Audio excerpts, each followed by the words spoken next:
So, guys, welcome back to Wise Wealth. We've got a fantastic guest on the show today. I'm going to let him introduce himself. His name is Ivan from Navigate Ventures. Absolute awesome. I'm really looking forward to getting stuck into this conversation. So, over to you, Ivan, if you can introduce yourself to everybody on the podcast. Thanks, Sam. It's a pleasure to be with you today. My name is Ivan Nikkhoo. I'm a founder and managing partner at Navigate Ventures. We are an early growth fund out of London and LA, actually LA and London, where we look at identifying the best B2B enterprise SaaS companies outside of Silicon Valley that are between the A and the B rounds. So we act as the bridge between A and growth rounds for the best teams outside of Silicon Valley. Prior to that, I ran a merchant bank. Prior to that, I ran a tech investment bank, and I was a CEO for over 20 years of different software companies. So my entire career has been around enterprise SaaS. Okay, so for anybody that's not listening, can you explain, I suppose, start off with what is enterprise SaaS?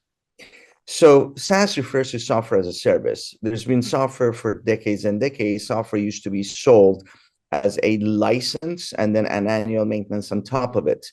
And then Salesforce came around and it said, instead of doing it, we're just going to do a monthly subscription that includes all the updates and bug fixes. And so that became, as the delivery mechanism of the software, it became a subscription model. And that refers to SaaS. And enterprise class refers to software that is aimed for very, very large enterprises versus SMBs or the smaller mom and pop shops. These are companies like the HSBCs and the Merrill Lynches or Bank of Americas or Exxons and so on and so forth. Large enterprises have very different set of requirements from infrastructure, security, and operations standpoint.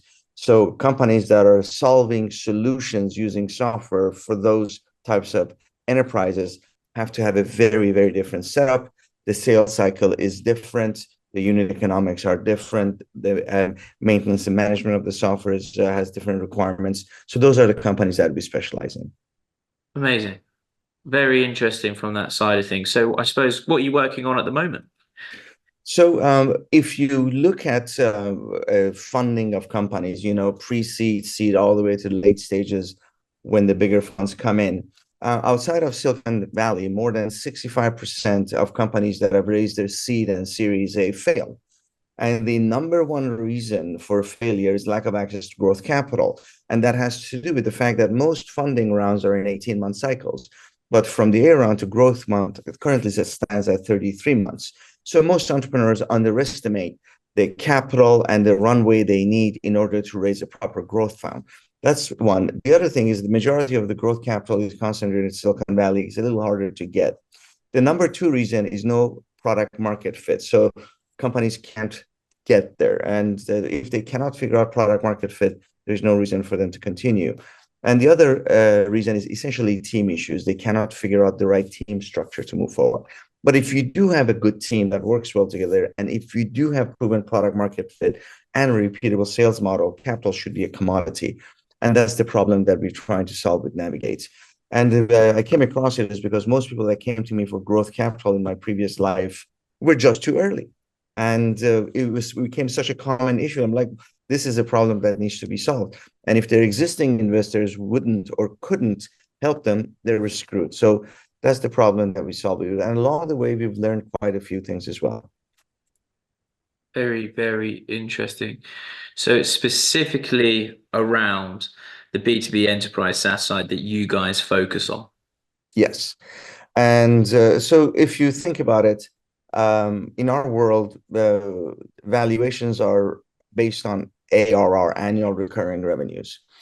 And there's been a few very interesting developments in the market. So as you've seen, the majority of the capital has moved to the two and seed and early stage and the late stages. There's very little capital available in the middle. But the emergence of the mega funds that are focused on enterprise SaaS is very interesting because if you have $1 billion fund, you're making 20 million a year in management fees. 6-7 years ago, the average time from one fund to the next was 3.5 years. In 2023, it was 2.1 years. So it means these managers are stacking 5 funds on top of each other. So the GLP alignment has deteriorated a little bit, to say the least. The other thing is The incentive is not to deploy more, deploy faster, deploy secondaries, and are a bit less valuation sensitive. But if you're a bigger fund, your minimum check sizes are bigger. So you can only make those investments in companies that are of scale. But if many of those companies never make to scale, they make it to scale, the ones that do experience a valuation expansion. And that's the core of our thesis, if that makes sense. Yeah.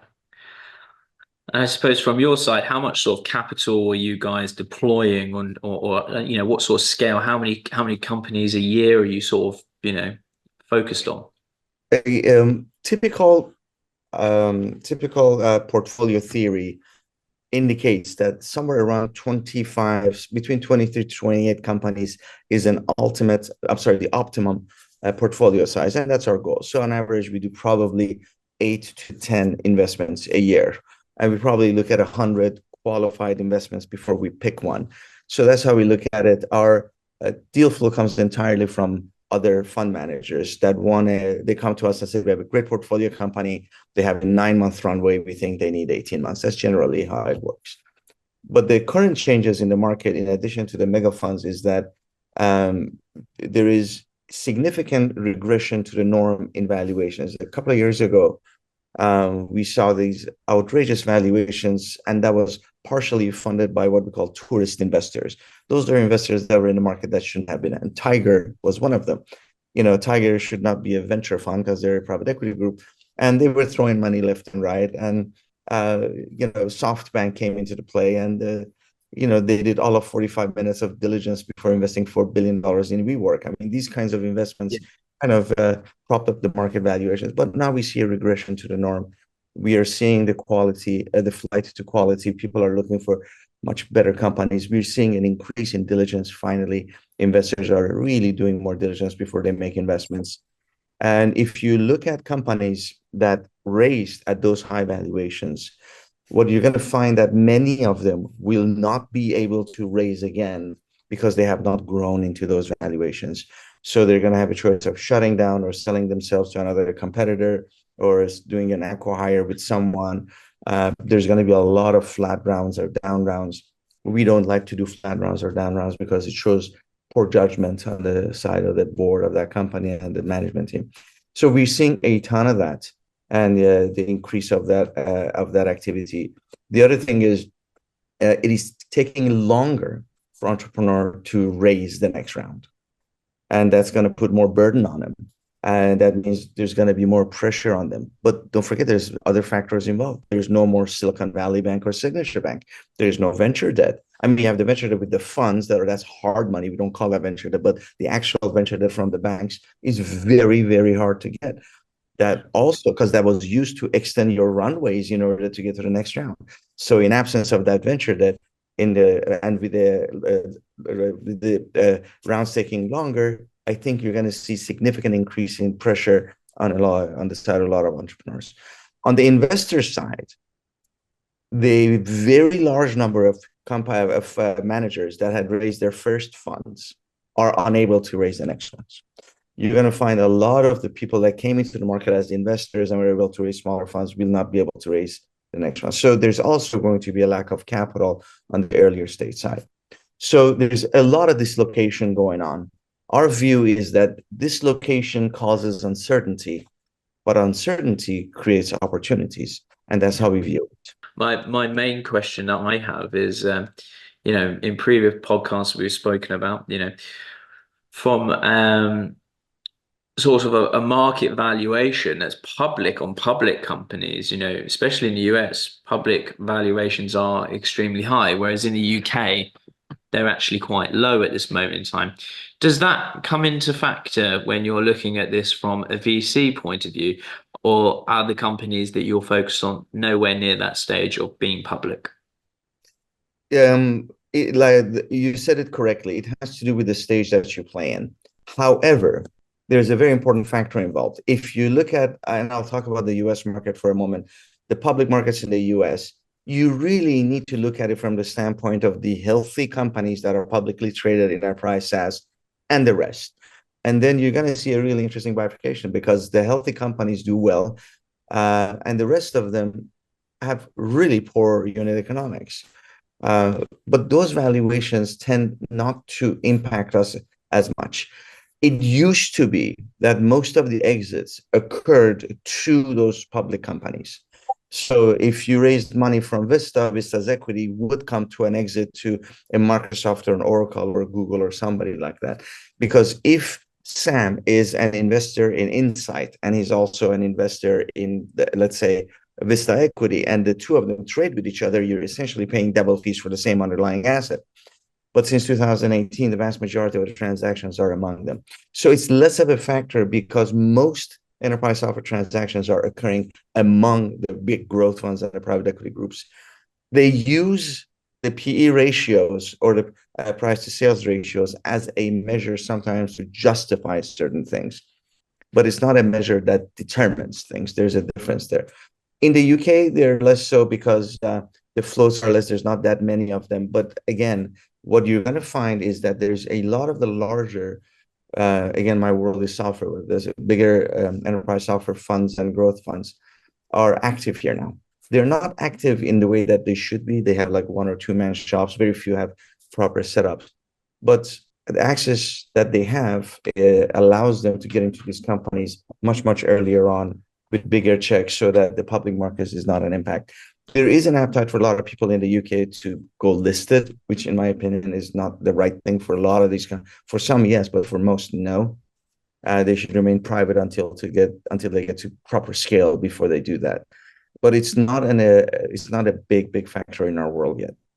And I suppose when you're looking at this as an investment side, how has AI valuations come into this, and what's your thought process around sort of the AI startups?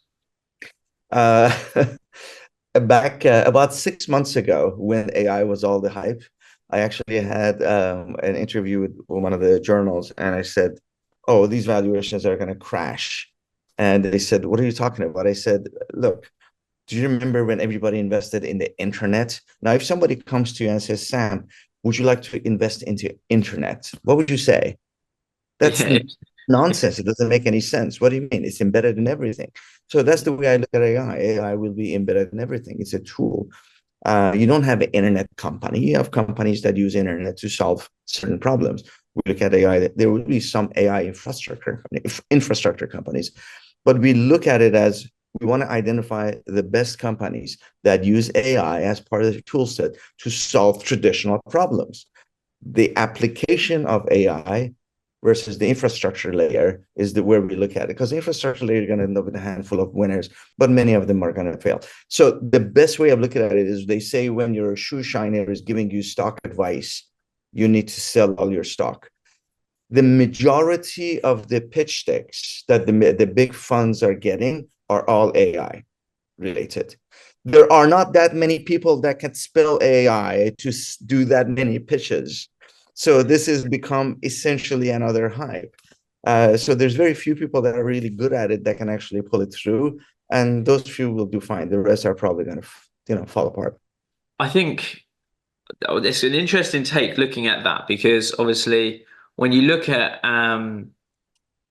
Jamie Dimon came out and said AI is not hype. This is not the internet bubble. It's a very different take that you've got from his approach. No, I agree because the market hasn't bubbled. There's a lot, the AI valuation has bubbled. There's a difference between the two.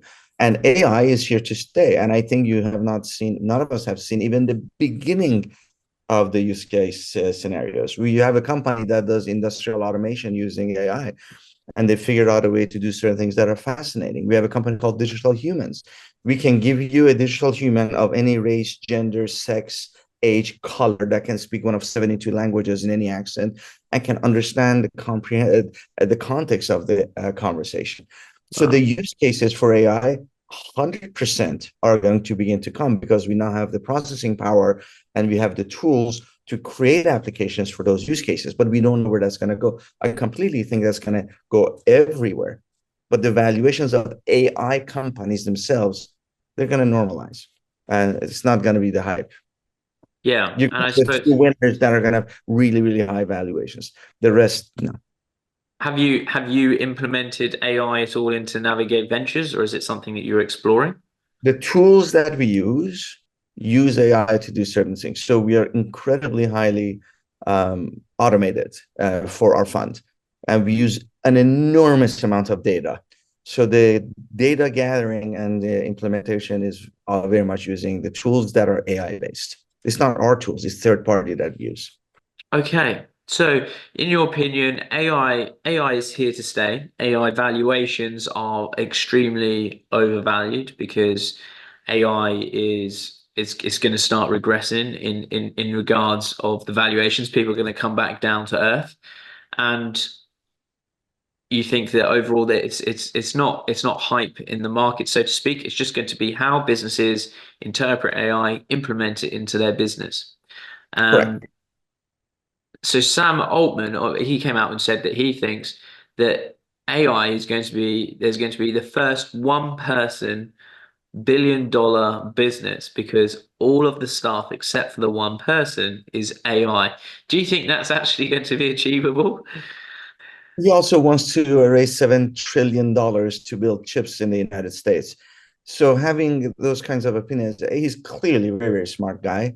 And look, $1 billion valuation used to be a big deal. Is it feasible? I'm sure it is, but I think we're a few years away from that right now. If you think about very, very simple things, think about how containers are moved around the world. They're using faxes. I think we need to fix certain things before we do that. And a lot of the industries are so backwards that the waste is enormous. And the waste is not just money, but it's the resources of oil and whatever it is. There's a lot of wastage that pollutes the ocean. There's a lot of things we could fix first uh, to make things better for everyone before we worry about somebody being $1 billion. But that's going to happen at some point, I'm sure. But if you look at trucking, we can use AI to really optimize trucking, logistics, supply chain, healthcare, drug discovery. Drug discovery takes way too long right now. What if we're able to reduce that timeline? I could go on and on and on about the potential use cases. And I think the use case comes before the capital or the valuation occurs. The smart people are going to say, we're going to use this tool set to solve this giant problem that's been a problem for a long time. Um, what if we have tools that use robots to clean the oceans? Think about it. That would be such a massive, massive problem. And what if that garbage is used to create something like recycle into bricks for third world countries? What Yeah. if we use it to optimize nuclear power plants? What if we use it? And the list goes on and on. So that's the Yeah. way I'm thinking about it, which is why we're looking for people that can solve those kinds of problems. Honestly, I saw a fantastic business that was, I think it was in Nigeria, and it was a everybody, including Western countries, can't get rid of their old tires from their cars, all the ones that have got worn tires, and they take them. And this factory basically takes the rubber tire, shreds the tire down, and puts it into these tiny little small rubber pieces. And then they basically mix it with this glue mixture and they make rubber bricks. And Yeah, that then formed as the playgrounds for children. And it looks amazing. I was like, I am so surprised that this is not bigger than what it is. It's taking wastage, turning it into pretty much like AstroTurf for playgrounds. It's definitely something that's required. It's long lasting and makes yeah, complete sense. yes. It's just, I think, from the side of the investment, is trying to work out where's the investment return. I think you're right. It's a great idea to clean up like the garbage patch in the ocean. But where's the I suppose where's the unless there's a return for extracting that, there's a lack of demand to go and push for that venture, isn't it? If that was gold floating in the ocean, oh, that would be a quick fix. Everybody would be out to the garbage patch trying to get a boat and get out there and grab their gold.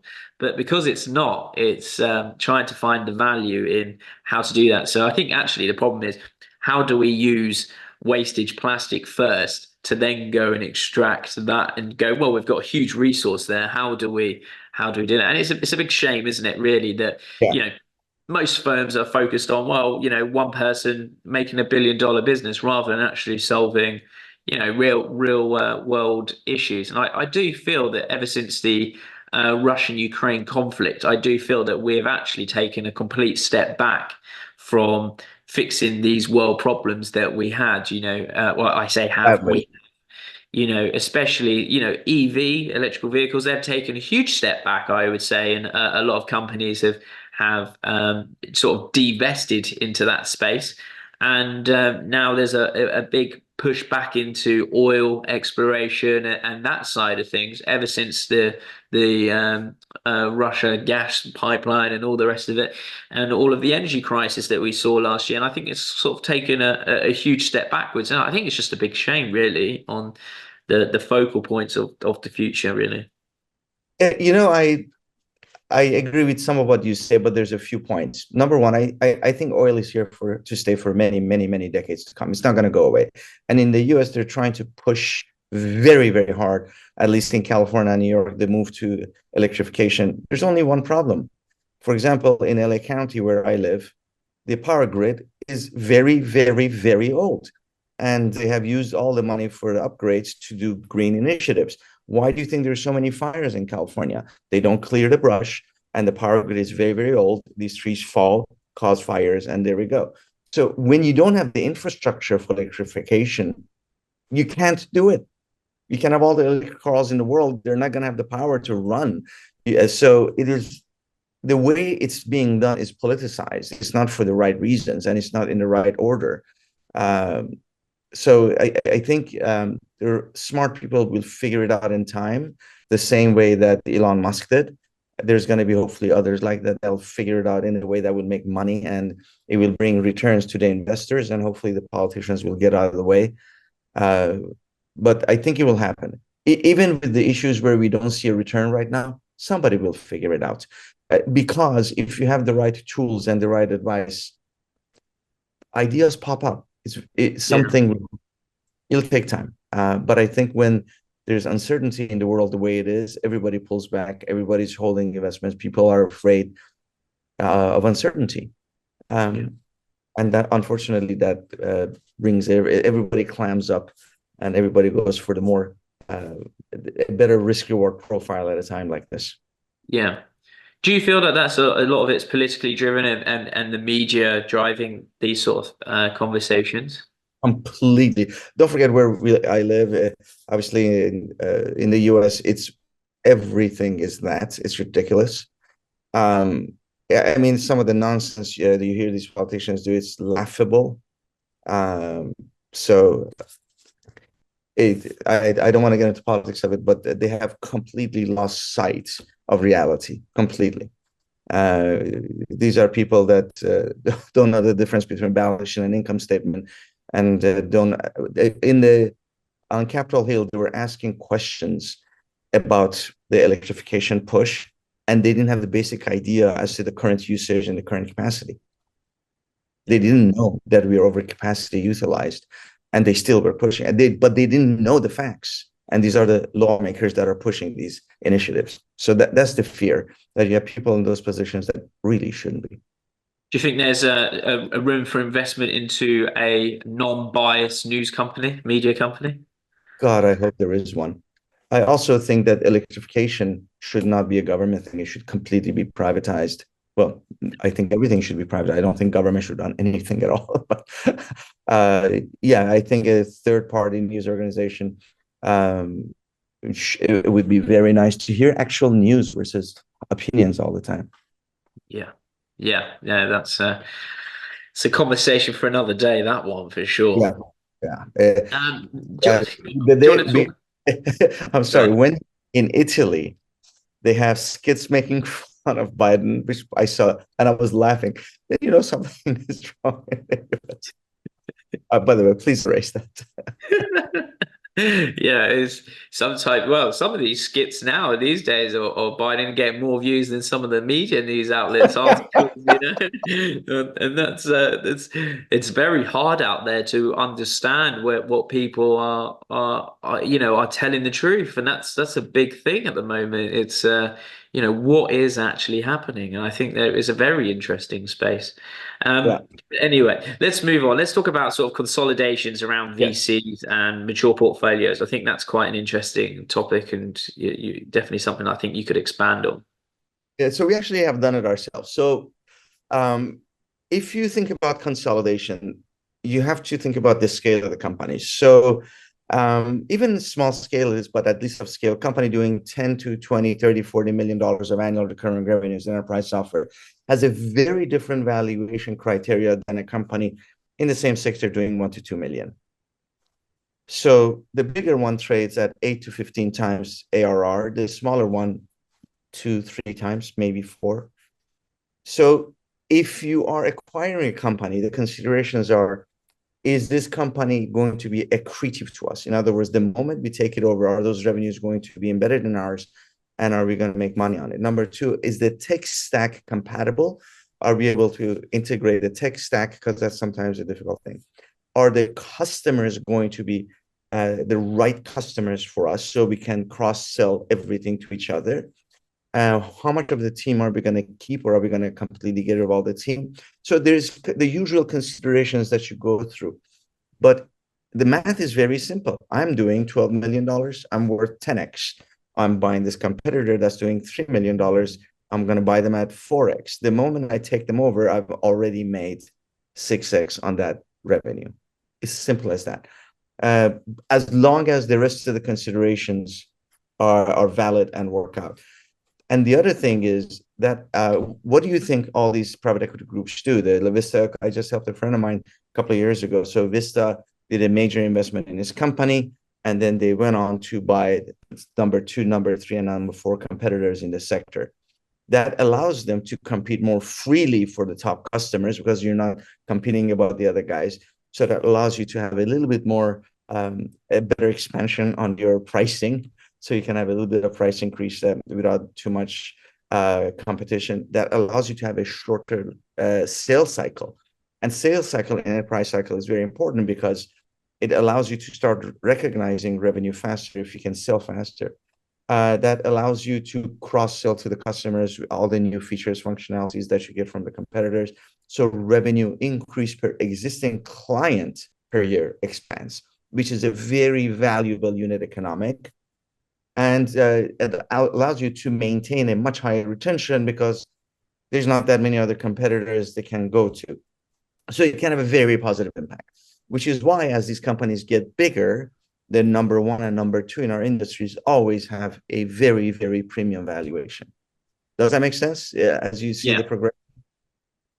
Yeah, it definitely makes sense. It definitely makes sense. And I suppose, is that in itself, is that a strategy that you're, It depends. I was actually with a friend of mine last night, and I suggested his company is much, much bigger. I said, you need to have a dedicated corporate development team. Their job is to identify, select, evaluate, and acquire these competitors. But their job is also to make sure they know how to embed them, integrate them, remove all the excess costs and redundancies, so on and so forth. So if you have the right team to do it, it's a very good way, in addition to your organic growth, to have that as well, especially as the company gets bigger. The other thing that a larger company might consider doing, which is what a lot of people are doing, you also have a dedicated investment arm so that you're really going around and you invest in other funds, you invest in other companies to make sure you really have your fingers across the industry as to what's going on and what new companies are coming about, what new technologies, so it's very important to do all of the above. yeah, I think it's very clever, and I think it's a smart way of expanding, isn't it, on your portfolio, and also having that right team around you makes it much more efficient to be able to do that and to deliver on that, I suppose, doesn't it? Yeah, absolutely. So we're gonna you were speaking to me earlier about we're gonna see more down flat rounds as the market continues to correct. It caused some distress in both the UK and US amongst founders. Well, when do you see this sort of like bottoming out, I suppose, and when do you start to see that sort of those opportunities really arising? It depends on what. where you are in the life cycle and what stage. There is one important leading indicator that people need to look at. When a company raises, I'm sorry, when a fund raises capital, they have the committed capital. What is deployed. The remainder is called the dry powder. The current dry powder is sitting at many, many, many hundreds of billions of dollars. But in order for that fund manager to raise the next fund, they have to deploy that capital. So there's a lot of money on the sidelines that has to come in. The question is the velocity of that deployment and the timing of it. And I think they've learned a lesson, but unfortunately in our world, memories are short. So I think you're going to see a slow regression to the norm. And as soon as the environment is a little bit more certain and people feel a little bit more, how does one say, more calm about everything, you're going to see the ramp up just like before. It always goes through the same cycle. People hype it up. So I've got two questions there. How are you measuring as Navigate Ventures? How are you measuring what does that movement to the norm look like? What sort of tool are you measuring that goes, what does that regression look like? And I suppose a follow-up question to that would be, do you anticipate that's really going to happen this year with all of the elections, the interest rates? I think the Fed, I think someone even, I can't remember who it was, someone came out and said yesterday that they think that the Fed might delay interest rate cuts until after the political elections. Right. And, do you think that will affect that regression that you're talking about? So to me, there's 2 points in a company's life cycle that we measure very, very closely. One is where we get in, which is early growth, when the company is doing 2, 3, 4 million ARR. And one is at the growth round, where we usually secondary out. What we have seen is the decline is precipitous in the earlier stages. We're now investing in companies at extremely attractive valuations. By the way, this is very much outside Silicon Valley. Silicon Valley is its own bubble. But the other side, at the growth side, which is very, very interesting, all the outlier valuations are gone, that people were thinking 30, 40, 50 times revenues, which I thought was utter nonsense to begin with. That's gone. But that between 8 to 15 times has remained. If a company is growing 100% year over year, strong unit economics going from 10 to 20 million in ARR, that company is probably worth 15x. So that one has remained relatively stable. So the earlier stage has been hit more. But that's where it's supposed to be. I don't think a company doing a couple of million a year in revenues is worth 200 million. It doesn't make sense. So we have seen now the stabilizations in both. So every day I have calls, at least 4 to 8, with both the earlier stage funds and the late stage. And the questions are, where do you see the market going? What are the valuations investing at? What kind of companies are you looking at? What are the key criteria you look for? So on and so forth. So we have very fresh data every single day. Yeah. And so we're seeing that stabilization right now. The question is, how long will it remain? Because, for example, every time there's a very successful IPO, people get excited. Yeah. And I have a feeling that's going to happen this year sometime. And then we was going to say, well, look at that. Here's why. Most of the people that work at these funds have never worked in companies. They have only worked at funds. Yeah. So what they know is what their friends know, and what it's so they do what everybody else is doing.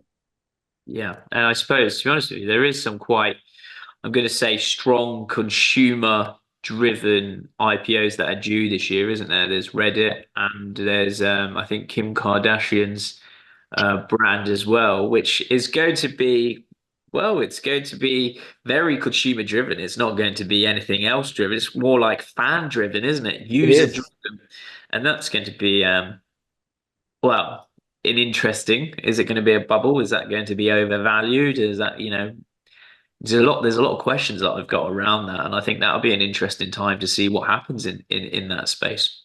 Yeah. And by the same token, if you think about to go back to AI, the vast majority of the chips for that world is in Taiwan and in Israel. Both geographies are a bit under pressure, one might say. So, God forbid, if anything should happen, that should really diminish the potentials there too. So there's positives and negatives. Everybody thinks, oh, AI is going to change investing, because no, investing is not always rational and logical. Yeah. And which is why you need professional investors that don't get excited and look at the basic unit economics and understand the macro environment in order to make decisions. Yeah. Do you think what you just highlighted there about Israel and Taiwan, do you think that's why the US government will actually potentially get behind Sam Altman with the 7 trillion idea of creating chips within the US? If I had the decision making, I would 100% do that because it is such an important sector. Uh, but it's an incredibly difficult thing to do. It takes many, many years. Chip manufacturing is not easy and it's extraordinarily expensive, but Yeah. it's necessary. I mean, software development is portable. You could do it anywhere, and you can pick up from Isle of Man to Isle of Jersey, and just the same, you can do what you're doing. But Yeah. that's very different. But I think it's extremely core to the future of where we're going. I think it's very exciting. I've just looked at the site. We've been on here for nearly an hour, but I just want to say thank you, honestly, so much for joining me on the podcast. I think everybody's got some fantastic takeaways of what's happening in your space, what that looks like. For anybody listening that wants to sort of find out more or reach out to you as a company, what's the best place for them to go visit? It's easy, Ivan at navigatevc.com. So it's very simple. Navigateventures.com, navigatevc.com is the website, and it's Ivan at navigatevc. Amazing. Well, thank you so much, Ivan. It's been an absolute pleasure having you on the podcast. And I think maybe, have you come back on in 6 to 12 months to reevaluate the markets where we're at in the space after all of this political situation. Would be interested to see where we go into 2025. You got it. Actually, let's do that. It would be really nice to go back and see how our predictions worked out. Yeah, especially on the AI front, right? Let's see if those valuations come down and go back to the norm. That'd be very interesting. Thanks again, Ivan. Sam, thank you for your time. All the best.